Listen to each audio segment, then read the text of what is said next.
अंबिकापुर में मानव तस्करी का मामला सामने आया है। 3 आदिवासी बेटियों को चेन्नई में बेचने की जो खबर है वो सामने आई है। सिलाई सिखाने के बहाने चेन्नई ले जाने का आरोप लग रहा है। विधायक को कॉल कर पूरी आपबीती बताई गई है। सरगुजा पुलिस अब लड़कियों का रेस्क्यू करेगी। बड़ी खबर आपको दे रहे हैं अंबिकापुर से, जहां मानव तस्करी का मामला सामने आया है। 3 आदिवासी बेटियां जिन्हें सिलाई सिखाने का झांसा दिया गया और सिलाई सिखाने के बहाने चेन्नई ले जाने का आरोप है। फिलहाल अंबिकापुर में ये तीनों बच्चियां नहीं हैं, लेकिन इनकी तलाश अब की जा रही है। हमारे साथ हमारे सहयोगी दिलीप जायसवाल जुड़ गए। दिलीप, बड़ा मामला है, तीनों बच्चियों की अभी तक क्या जानकारी मिली है?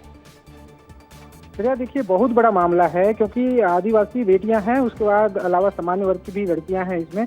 और तीनों लड़कियों को आज से लगभग 3 महीने पहले पड़ोसी जिला जसपुर है वहां पर ले जाया गया था कि सिलाई का उनको ट्रेनिंग दिया जाएगा। कुछ दिनों तक उनको ट्रेनिंग दिया गया और जो दलाल थे उनको सीधे चेन्नई ले गए और चेन्नई में वो लड़कियां पिछले 20-22 दिनों से हैं और वहां उनको बंधक बनाकर रखा गया है। उनको बाहर नहीं निकलने दिया जा रहा है और यही वजह है कि वो काफी परेशान थी। और उनके जो क्षेत्रीय विधायक हैं राम कुमार टोप्पो, उनका मोबाइल नंबर उनको मिला और उसके बाद उन्होंने विधायक को कॉल करके पूरी बात बताई कि हमको उस बिल्डिंग से बाहर नहीं जाने दिया जा रहा है, हम अपने घर आना चाहते हैं लेकिन हमको रोका जा रहा है। और इसके बाद विधायक ने पुलिस अधीक्षक से बात की है। पुलिस अधीक्षक ने एक टीम बनाकर लड़कियों का रेस्क्यू करने की पूरी तैयारी कर ली है और वहाँ जो चेन्नई का जो प्रशासन है वहाँ के अधिकारियों से भी बातचीत करने की तैयारी की जा रही ताकि लड़कियों को छुड़ाया जा सके। इससे पहले भी इस इलाके से सैकड़ों लड़कियों को उनका ह्यूमन ट्रैफिकिंग किया जा चुका है, वहाँ ले जाकर बड़े शहरों में बेचा जा चुका है। कई लड़कियां ऐसी हैं जो आज तक नहीं लौट पाई हैं। तो ये तमाम ऐसे एंगल हैं जिसकी वजह से जो सरगुजा मानव तस्करी को लेकर बदनाम है और ये रिसेंटली ये घटना सामने आई है। हालांकि पुलिस का कहना है कि जल्द ही लड़कियों को रेस्क्यू करा लिया जाएगा और विधायक भी इस पूरे मामले को लगातार मॉनिटरिंग कर रहे हैं, पुलिस के अधिकारियों से बात कर रहे हैं और वो कोशिश कर रहे हैं कि किसी तरीके से लड़कियों को वहां से यहाँ लाया जाए। ये जो लोग थे जिन्होंने इन बच्चियों को बहला फुसलाकर अपने साथ ले गए हैं, इनके तार किससे जुड़े? क्या कोई स्थानीय लोग हैं जो इनकी मदद कर रहे हैं? क्या उन लोगों के बारे में कोई जानकारी?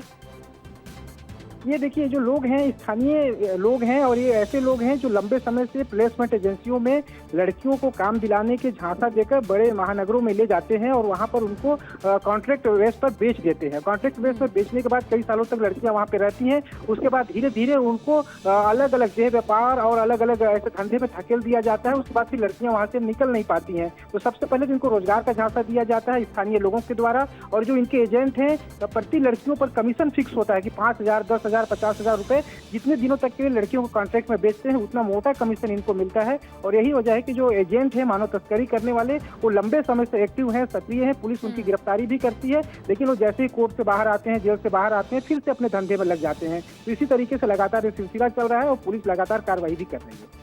ठीक है दिलीप, बहुत बहुत शुक्रिया जानकारी के लिए। तो तीनों ही बच्चियों को छुड़ाने के लिए रेस्क्यू प्रशासन की तरफ से किया जा रहा है। ट्रेनिंग की है सिलाई का और जसपुर से हम लोग को बोला गया कि चेन्नई में जाओ, वहाँ अभी अच्छा होगा। वहाँ से प्लेसमेंट यहाँ भेज दिया तो अभी हम लोग चेन्नई हैं ऐसे करके।